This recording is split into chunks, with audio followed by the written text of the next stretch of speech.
C'était ce soir un affrontement tant attendu entre le Canadien et les Capitals de Washington, la première équipe au classement de l'Est présentement, que tous prédisaient une cuisante défaite pour le Canadien de Montréal, qui allait être dominé au niveau de l'attaque par la meilleure formation de l'Est, il faut dire, la deuxième meilleure avantage numérique et probablement un des meilleurs pointeurs de la LNH cette saison, encore une fois, par Alexander Ovechkin. Du côté des Caps, eh bien, il y a deux blessés de marque en Mike Conable et Semin. Mais du côté du Canadien, côté blessure, on est imbattable. En fait, on a perdu Brian Gianta il y a quelques matchs. On l'a remplacé par Glenn Metropolite au premier trio. Et puis ce soir, c'était pas Metropolite, mais bien Travis Moen qui avait eu droit à cette position. Et il s'en est très bien sorti. À mon avis, je crois que c'était plus sa place que celle de Metropolite. Pour plein de raisons, mais pour entre autres celle qui pourrait apporter de l'échec avant, déranger devant le filet, et puis être un peu plus gros que les autres dans ce trio-là. Et puis je crois que c'est vraiment le rôle qu'il avait à faire ce soir, et il l'a très bien accompli. On assistait aussi au retour au jeu de Ryan O'Byrne ainsi que de Georges Laraque sur le quatrième trio. Et puis, comme je vous disais, tous les experts prédisent une très mauvaise performance de la part du CH, mais en première période, le Canadien rebondit et est solide en fait à ses 4 premières présences de chacun des trios. Et ils sont irréprochables, ils travaillent très bien et offrent une très bonne couverture défensive à l'endroit des joueurs qu'il fallait neutraliser, entre autres Ovechkin. En fait, comme je vous dis, les 4 trios ont très bien travaillé. Mais là, on a droit à la première pénalité du match, donc on se retrouve en désavantage numérique contre la deuxième meilleure avantage de la Ligue nationale. Donc, il fallait très bien contrer cela. Et puis, bon, ça en est très bien sorti, surprenamment, oui, parce qu'on a eu le droit à 2 échappées, dont une de Plekanec et une autre de Payet, qui, coup sur coup, ont droit à de très bonnes occasions de marquer. On aurait peut-être même pu prendre les devants les premiers dans le match grâce à cela. Et puis, malheureusement pour le Canadien, après cet avantage numérique de la part des Caps, eh bien, Eric Furr vient donner les devants à son équipe en marquant d'un tir foudroyant et portant la marque à 1-0 pour les Caps. Donc, le Canadien avait joué une très bonne période. En fait, on s'était très bien défendu de tous les côtés des aspects du match. Et puis non, on retraite avec un déficit d'un but.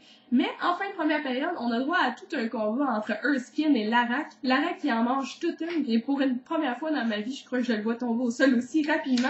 Ça a donné tout un ton au match. Ça a été assez différent. On se demande toujours en deuxième période comment le Canadien va rebondir quand on est en déficit d'un but. Et bien, cette fois-ci, je crois qu'on a réagi de la meilleure façon, car dans les 5 premières minutes de la deuxième période, on était partout sur la patinoire, on était vraiment en feu, mais comme je vous dis, on marque un but. C'est ça qui était important. On est venu marquer un but tôt en période pour égaliser, et c'est une très belle pièce de jeu de la part de Camilleri qui envoie toute une passe à Roman Eberle, qui décoche un boulet au filet, et qui est placé devant. Eh bien, c'est Travis Moen qui est très bien positionné et fait dévier, donc ça égalise la marque à 1-1. Et le Canadien s'arrête pas là parce qu'il y a Andrei Kostin qui se réveille et qui vient mettre son talent à profit en maniement de rondelles. Il est très bon, hein, on le sait. Puis il s'insère dans la zone adverse. Il fait un très beau jeu, décochant une passe solide à Plekanec qui vient marquer son 5e de la saison. Donc le Canadien prend les devants 2-1 à la fin de la deuxième période et retraite au vestiaire avec une avance d'un but cette fois-ci. Et puis en troisième, comme je vous dis, ça s'est très bien passé en deuxième. On ne sait jamais comment le Canadien revient, quelle énergie il va apporter. Eh bien en troisième, ça va quand même bien de part et d'autre. On a droit à de très beaux jeux du Canadien, mais aussi des Caps, il faut l'avouer. Et puis, tout un jeu de la part d'Andrei Kostin qui s'échappe vers le filet. Et puis, il est accompagné de Max Pacioretty qui, malheureusement, ne réussit pas à saisir une passe parfaite pour peut-être aller porter les devants à 3-1 au Canadien. Mais quand même, le Canadien continue à bien travailler et puis a droit à une deuxième supériorité numérique en troisième période, qui est la deuxième du match en même temps.